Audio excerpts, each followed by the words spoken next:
in a world full of terror, where danger lurks behind every corner, where terrible things can happen at any moment.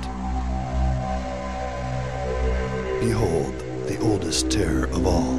Oh my God, you see that thing? Totally. Even though I walk through the valley Oh geez, he's right there. Wow, dude. of the shadow of death, Oh wow, what is That it? is Oh my crazy. God. I fear no evil, Holy motherfucker. for you are with me. Not motherfucker. Mother Nature. This fall, Today our nation saw evil, the very worst of nature. George Bush is making Mother Nature his bitch.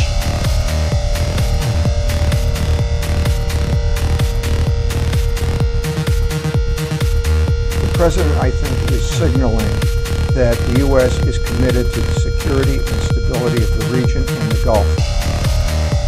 I've directed the full resources of our intelligence and law enforcement communities to find those responsible and to bring them to justice.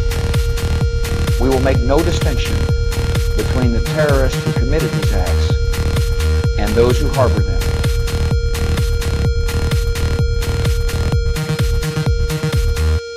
America has stood down enemies before, and we will do so this time. I don't mean to be dodging the question, although it's kind of convenient in this case, but never. That's how I work. Thanks. Yes, ma'am. Bush versus nature. The very worst of nature. Coming to a Gulf Coast near you. Most people want lives of peace.